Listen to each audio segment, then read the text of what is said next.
কি করব ভাই, তোমাকে কঠিন আযাবে গ্রেফতার করব।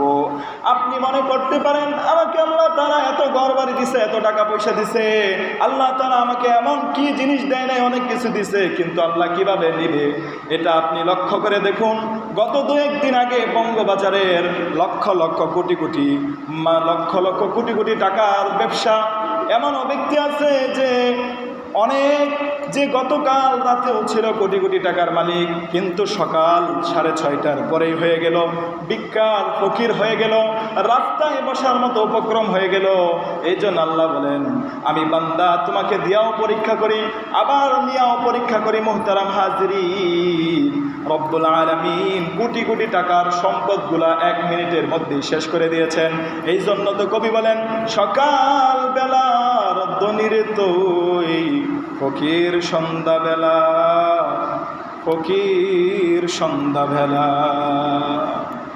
যে ব্যক্তিরা রাত্রে 10টার সময় এভাবে তারা মার্কেটিং কাজগুলো শেষ করে, ক্রয় বিক্রয় শেষ করে বাড়িতে যাওয়ার পর শুয়ে ঘুমানোর পর সকালবেলায় খবর আসলো তোমার লক্ষ লক্ষ টাকার বিজনেস শেষ হয়ে গেল মাত্র এই কয়েকটা মিনিটের মাধ্যমেই।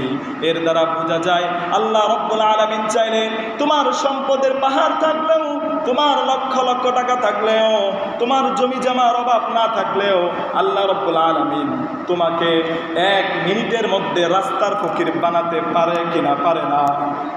আল্লাহ রব্বুল আলামিন আপনাকে আমাকে রাস্তার ফকির বানাইতে 1 মিনিটও সময় লাগে না।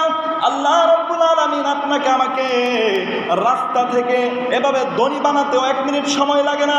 সব কিছুর মালিক আল্লাহ, আধিপত্য একমাত্র আল্লাহর, আমার সম্পদ না, আমার টাকা পয়সা না। এই জন্য এইগুলা সব আল্লাহ তাআলা আপনাকে আমাকে আমানত স্বরূপ দিয়েছে, আপনাকে কিছুকাল এগুলা ভোগ করার জন্য দিয়েছে। মুহতারাম হাজিরিন, এই কথার দ্বারা বুঝাইতে চাইতেছি যে আমি আমার না, আমি নিজেই তো আমার না। কাল কিয়ামতের ময়দানে আপনার হাত, আপনার পা, আপনার চোখ, আপনার চামড়া, আপনার অঙ্গ প্রত্যঙ্গগুলা আপনার বিরুদ্ধে সাক্ষী দিবে। কার জন্য কি করতেছি ভাই?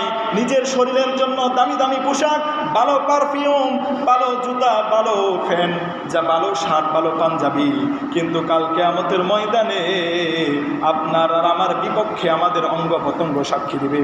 এর দ্বারা বোঝা যায় আমি নিজেই আমার না, আর দুনিয়ার সব কিছু আমার কিভাবে হবে? ঠিক না বেঠিক?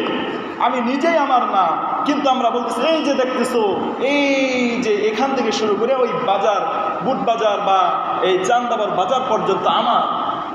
আরে ব্যাকল, তোমার না, তুমি নিজেই তো তোমার না, তোমার কিভাবে তোমার সম্পদ হবে? তোমার কিছুই না। আল্লাহ রাব্বুল আলামিন তোমাকে দিছে মাত্র, যেমন আমরা বেড়াইতে গেলে মাত্র 1 দিন থাকি বা 2-1 দিন থাকার পর চলে আসি, তেমনি আল্লাহ তাআলা আমাদেরকে আখিরাতের থেকে এই দুনিয়া বেড়াইতে সফরে পাঠাইছেন, আমরা আবার চলে যাব। যেমন আমাদের নিজের বাড়ি ছাড়া অন্য জায়গায় ভালো লাগে না, ঠিক তদ্রূপ একটা মুমিনের তার জান্নাত ছাড়া, আখিরাত ছাড়া দুনিয়াত ভালো লাগার কথা। ঠিক না বেঠিক?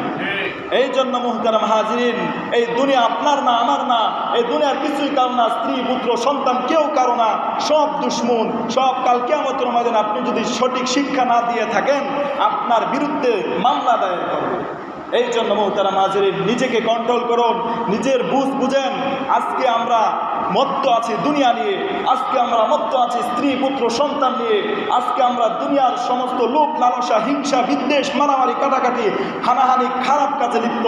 কিন্তু কাল কিয়ামত ময়দান যখন আপনাকে হাজির করা হবে, পুঙ্খানুপুঙ্খানুভাবে আপনার প্রতিটা সেকেন্ড, আপনার প্রতিটা মিনিট, আপনার প্রতিটা দিন, সপ্তাহ, মাস, বছরকে হিসাব আপনার দিতে হবে। মুহতারাম হাজিরিন, ফিরে আসুন, আপনি আপনার এই দুনিয়াকে লাথি মেরে আল্লাহর দরবারে ফিরে আসুন। আল্লাহ বলেন, ফাফিরু ইলাল্লাহ, তুমি আল্লাহর দিকে ফিরে আসো, আল্লাহর দিকে দৌড়াও, তাহলেই তুমি সফল, নয়তো বিফল। মুহতারাম হাজিরিন, আজকের কথার বিষয়, আলোচ্য বিষয় হচ্ছে অন্য। আর আমি এগুলা বলতেছি কি জন্য? যে মানুষ যে মানুষের না, মানুষের যে কিছুই না, মানুষ মাত্র একটা নাপাক